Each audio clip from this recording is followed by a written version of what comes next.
Give it a couple minutes for this room to come on. Good evening, everybody. How's everybody doing? Hope everybody's excited about the draft tomorrow night. I know I am. Gonna send this out to a couple people real quick. There we go. Hope everybody's having a great evening. We're gonna have be talking a little bit of Steelers content tonight. Talking about the Steelers draft tomorrow. See who I think we're not gonna go, or who I hope we aren't going with in the first round. I don't think I don't. I'm hoping we don't go quarterback. Um, got a few reasons as to why. A couple of them is in the presser, Tomlin and Colbert kind of indicated that they've been going through the motions of getting a quarterback for the last couple of years. For the last three, I believe, is what they said. I guess it was a little bit able to. We were the media was able to see that they were more interested in a quarterback this year compared to the previous ones, due to the fact that in previous years, in the previous couple of years, uh, the COVID protocols and whatnot kind of with stopped them from being able to uh, have their presence known fairly quickly. Like the pro days were kind of messed up. The visits and those things were led to Zoom meetings and things of that nature, and so it made it more difficult to kind of hone in on what positions that the Steelers were looking at. I know that there was a pretty viral clip last year where Mike Tomlin was pretty obviously seen. Um, at Justin Fields' pro day, encouraging Justin Fields and trying to, kind of indicating that if Justin Fields were to have fall, maybe we would have gone in, for quarterback last year. Knowing also that it was Ben's last year. I'm fairly positive they were aware of that going into last year, that they were going to need a quarterback, and a couple reasons thinking why it probably wouldn't be the best idea to go QB. One is this is Colbert's last year. At the end of the day, if we're going to get the quarterback that we want, we're probably going to have to move up. If we're going to get a Malik Willis, we're going to have to move up. That's going to cost us draft capital. That's going to cost us either draft picks this year, could draft or next year. And if we're moving up to get a QB and getting a new GM next year, it doesn't make sense to handcuff that general manager with a quarterback he didn't, you know, draft, and also we're going to be taking away their first round pick. That that seems kind of tough. And if we have to get into the top 10 or the top 5, in front of Carolina to get a Malik Willis, I mean, it's going to be more than just one first round draft pick. That seems kind of tough for any new general manager coming in, unless Malik Willis is the next Patrick Mahomes. It's going to be kind of tough, um, for a general manager to come in and and be able to, be a position that's going to attract a general manager.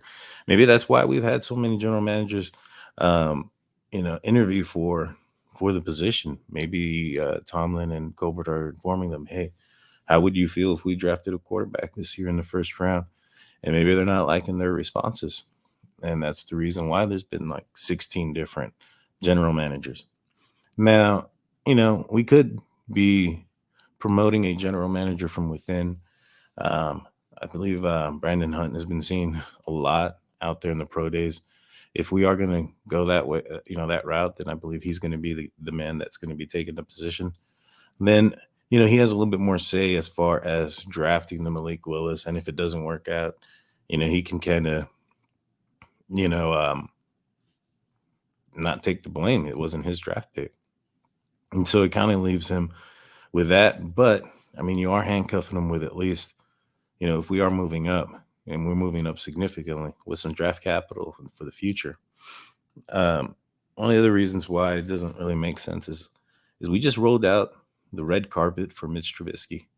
Um, there was the videos, the the interviews that were broadcasted about him indicating that he was going to be, QB1, and us then turning around and drafting a QB kind of makes us look like the Chicago Bears of last year when they signed Andy Dalton and put on their Twitter or something like that they have their QB1, and then go and draft Justin Fields. Um, it's you're gonna have a lot, in my opinion. The first time that Mr. Trubisky is gonna struggle, it's gonna probably lead to a lot of boos and a lot of Malik Willis chants in the stands and from the fans. And I'm not sure if that's going to be, the best situation for a quarterback that is starting over, that also has a lot of potential, and that, arguably could, one would say that, as a prospect, Mitch Trubisky being a better prospect than Malik Willis is. Um, Another reason, like I was saying, it just doesn't really make any sense for us to do that. Um, the Steelers and Colbert indicated that they wanted to have at least three starters out of every draft come out. And if we're going up to pick up Malik Willis, he's not gonna, or any quarterback, if we draft one, if we don't stay at 20. Um, if we do go move up, well, one, that quarterback most likely isn't gonna start. Two, we're going to lose draft capital behind them. And in my opinion, we have some pretty large holes. We need on the offensive side. We need a receiver still. We still need to draft one probably in the top 2 rounds, and we also need a running back that's going to spell Najee Harris. It doesn't make any sense to, well, it's not going to. If we wait until the later rounds, it's going to be very very difficult for us to land those starters, or even that running back that can spell Najee Harris. We've had Snell for a couple years, who, outside of special teams, really hasn't shown much. McFarland, he's had a couple of plays where you see where he's made about 8 yards or so, but he just kind of, stumbles over his own feet and falls. And so, um, you know, I understand, he was injured last year. And so we really haven't been able to see a full, what he can actually do, a full picture of what he can do. However, what we have seen, it's not impressive, and we can't have Najee Harris touch the ball so many times like he did last year. He made it throughout the entire year with no major injuries, but in that last game of the regular season, he got hurt. They took him out. I believe it was an elbow injury, and he was definitely hindered and didn't hindered during the game against the Chiefs in the playoff game. And so, we'd really need a halfback that can spell him. But with all that said, more than likely we'll probably end up drafting the quarterback. Everything kind of leads that direction. It's not what I would like to do. I do think that at 20, it's not going to make it. I don't think it makes much sense that we're going to stay at 20 and just kind of wait for a quarterback to fall. We've kind of made that mistake in other positions, like in Artie Burns, where we wanted a specific player or position of need and waited there, and the player that we wanted was taken right before us. And when we reached for another player, it didn't work out. And so I don't think we're going to do that. I think if we're going to get a quarterback, we're going to have to move up. And that kind of leads to another, I guess, the way the title says, we won't be picking one at 20. If we do pick one, I believe it's going to be due to a trade up. I'm thinking if we do it, it might be with Carolina, to trade up and potentially give them maybe a third round. They don't have very many picks this year. It doesn't sound like the best trade, I would say, for Carolina, but there's a chance that Atlanta could take Malik Willis, who draft after Carolina. And Carolina being in Atlanta's division, I don't think that if maybe Malik Willis can be that guy, that they're going to want to have to deal with that guy for a while. And so I think that they know that Kenny Pickett might, be there at 20. And I think Kenny Pickett is going to be Carolina's guy. It would make sense to get another pick this year and perhaps a pick next year and swap back, allow us to take a quarterback that they potentially were going to have to deal with in the future and allow us to come up at 6 and draft him there. I can see that happening. Um, I just really, really don't think that we're in the best position to be giving up draft picks right now, given the holes that the offense has. We're not even talking about the defense yet. I know we just re-signed Terrell Edmonds, so that safety position is kind of locked up for this year at least. It was a 1-year deal. However, our front isn't. We have Stephon Tuitt, who hasn't indicated whether or not he's coming back. We have Tyson Alualu, who's 35 years old, and I don't think he's going to be the guy that's going to be there for 17 games. And if we're able to move into the uh, if we're able to move into the playoffs for a longer time, Cam Hayward, he's needing to be spelled. He's in his early 30s. Hey Jaime, how's it going? Jaime Garza coming in on the live chat. Steelers getting Malik Willis. We might not so much towards my liking, but it sounds that way.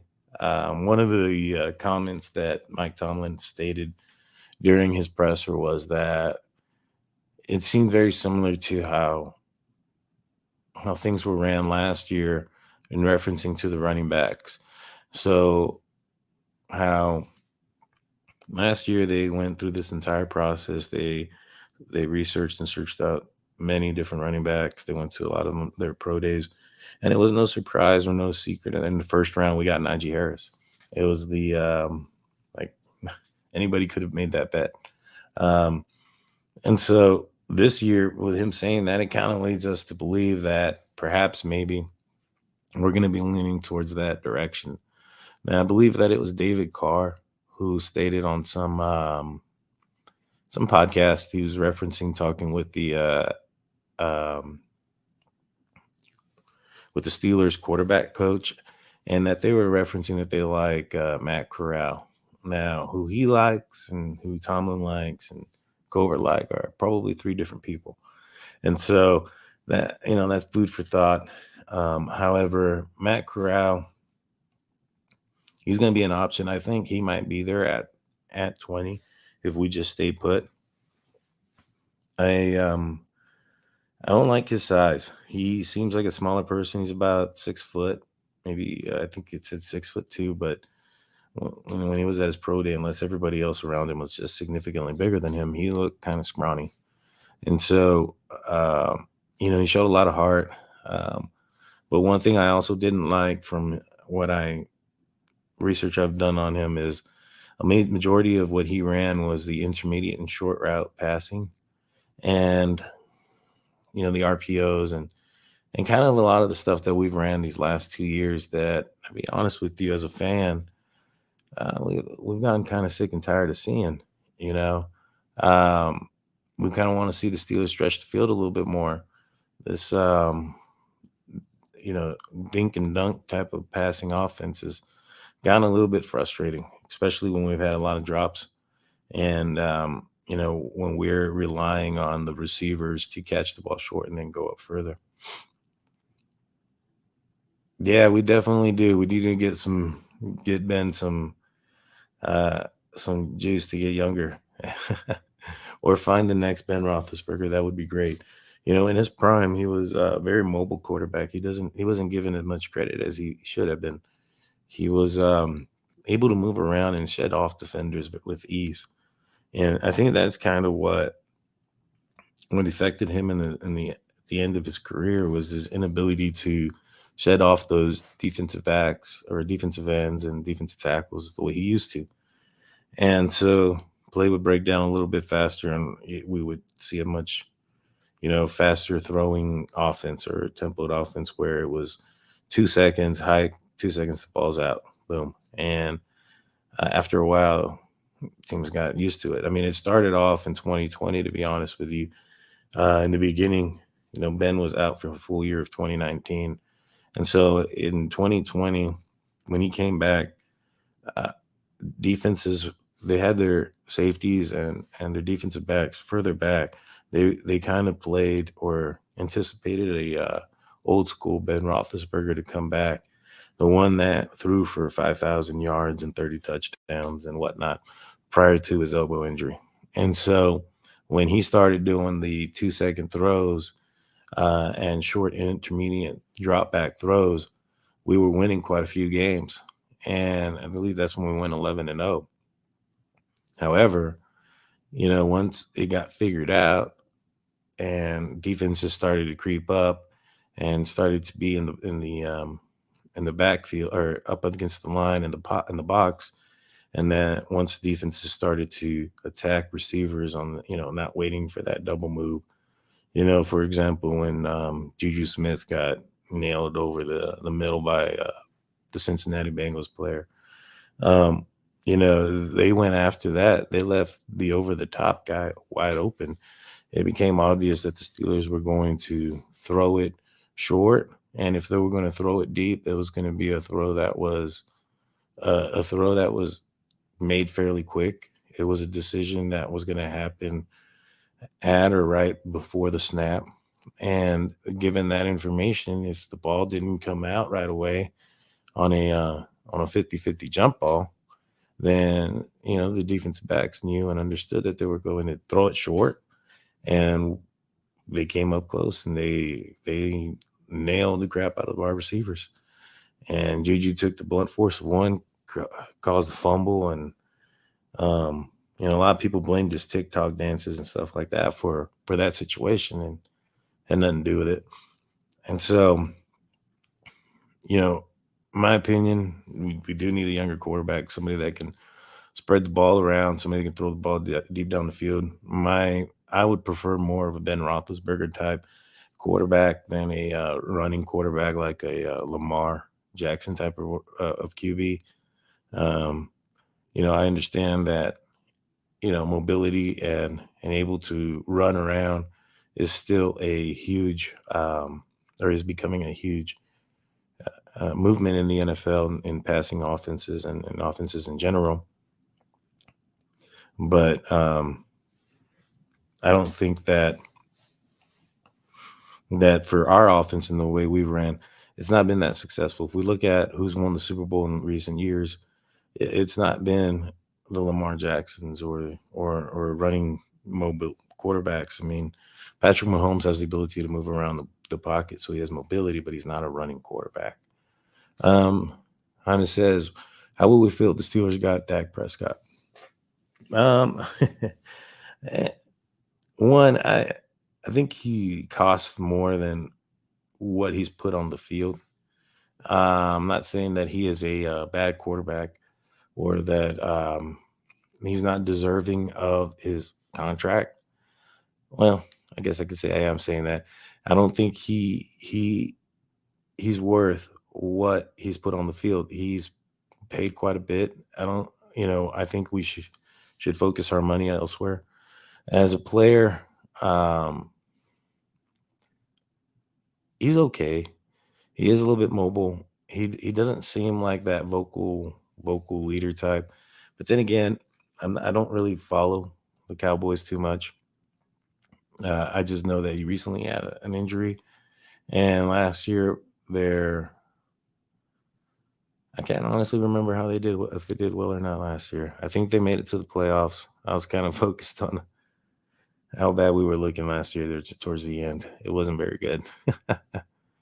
um, but no, I wouldn't want Dak Prescott. I think we need somebody a little bit younger. I think we need to focus on our defense and continue to make that our strength. I think we need to get somebody in the draft. That way, none of these trades for or like if Baker Mayfield were to get cut, that we're gonna go and sign that guy. That is the most ridiculous thing. We just got out of a quarterback's contract that was large. To run into Mayfield, you know, we would have to hope that he would revert back to 2 years ago when he played well. And not only that, we would also have to then pay him the following year and a tremendous amount. If he were to come in this year, I believe Cleveland would pay majority of his salary. I believe he's owed 18 million solid, so it's 100% guaranteed. Let's just say Cleveland were to have cut him then, and he were to sign with us for $1 million or 1.6 million or whatever it is at the league minimum. We would pay him 1.5 or whatever, and then the 16.5 remaining that was guaranteed out of the 18 that he had signed with Cleveland. Cleveland would still have to pay him, and that's from my understanding of how it works. Um, he would only be 1 year, and if he did well, if we were to want to keep him, then at that point it becomes more, you know, financial question. We have Minka Fitzpatrick coming in. His deal is going to be coming up, and we just paid T.J. Watt. We're waiting on Stephon Tuitt and probably Cam Hayward to see what they're going to do in the next few years. I know that their salaries will probably be dropping off here pretty soon, just because you know Mr. Time or whatever you call him, he wins every battle.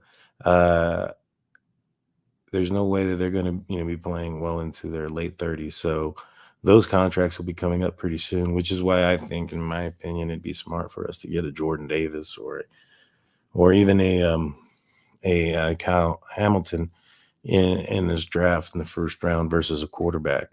I mean, we have Minka that's coming up. If we were to get a Kyle Hamilton, Minka, we can extend him on a major contract, have Hamilton on a rookie contract for the next 5 years.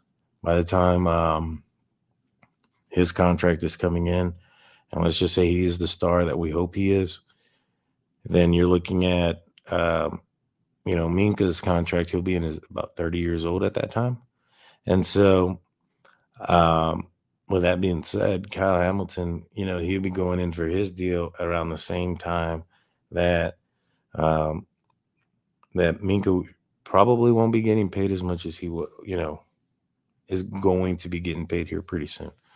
I don't think that the Steelers are going to pay more for an 30-year-old defensive back. If they did, we would have kept Joe Hayden. And so I believe it was Cam Hayward. I just heard this on one of the podcasts that I listened to earlier, that he came out and said something about that I think it was DK Sports, that if he didn't get that it seems like he gets better as he gets older. And he said he had to, because if not, they get rid of him. Well, if Minka is still playing at a excellent, you know, level at the age of 30, then I'm sure we'll make some, you know, exceptions for him, given the fact that he is also playing safety. They tend to stay a little bit longer than corners. But that being said, looking at how much Tyrann Mathieu and even Edmonds himself is kind of seen or getting in the market today, if that trend seems to continue, I don't think he'll be getting a huge deal, and Kyle Hamilton will be getting his first major deal.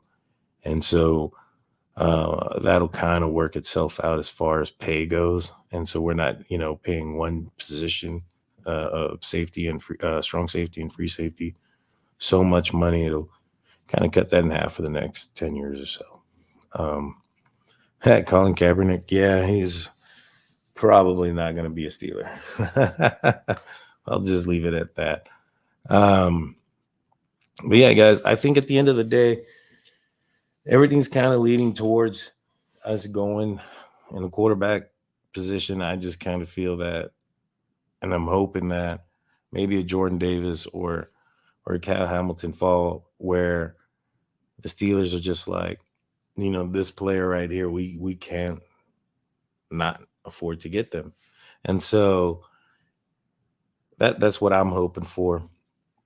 And we'll see. And then I'm hoping in the second round if we go defense in the first, that we get a receiver in the second round. Unless some kind of crazy talent falls in receiver, then I can see us getting a receiver in the first round. We have Deontay Johnson, who's already his contract's coming up. He might sit out this year. Who knows? If he does, that's really going to put us in a weird position.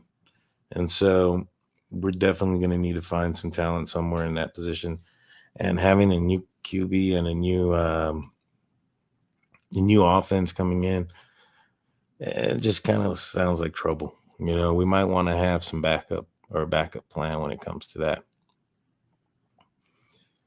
But all righty, guys, if there's no other questions out there, I'm going to let you guys go for the evening. I'm going to be super excited about this upcoming draft tomorrow night. I'll probably come on live as soon as the pick comes in. If we move up, as soon as that happens, I'll be coming on live, kind of sharing you guys my thoughts with you guys on on who we chose, probably quarterback, and hopefully I'm not crying too much about what we gave up for the quarterback. But whoever it is, I'm gonna be excited. I'm gonna root for them either way, and I'm gonna hopefully meet them on Sunday or Saturday at the draft party in Pittsburgh. I'll be attending that. If anybody's going to that, please leave it in the comments that you'll be attending. Love to meet up with you guys. That'd be great. But if not, we'll look forward to it. I would usually probably go on live Friday after we do our second day picks. However, I'll be flying. I'm not getting back. I'll be flying from. I'm out of Texas, so I'll be flying from Texas to Pittsburgh on Friday, and I won't be getting there till extremely late. So I'm gonna come on, briefly after we draft. It'll probably be pretty late, so I'll come on briefly after we make our pick tomorrow, and then I'll might come on Saturday um after the blitz party or whatever they call it, the fan blitz party, and I may come on then. If not, I'll be back on maybe Sunday to do a recap of the draft, and then it'll be back as to regular Monday, Friday, and Monday, Wednesdays, and Fridays next week. And then, but with all that said, guys, please like, subscribe, share the podcast or the video cast to anybody you know or your friends or family that are Steeler fans that would appreciate the content. As the channel grows, I want to have a little bit more interaction with the live chat and whatnot, and I'm hoping that it grows. I'm hoping that we get more people in here. I really enjoy talking about the Steelers and answering questions and giving a different perspective. But again, like, subscribe, share, and hit that notification bell. That way, you guys can get notified that when I'm going live. I'll probably be going live during the draft party a few times, just here and there, depending on how the reception goes or how the reception is. But yeah, guys. With all that said, y'all have a good night and go Steelers.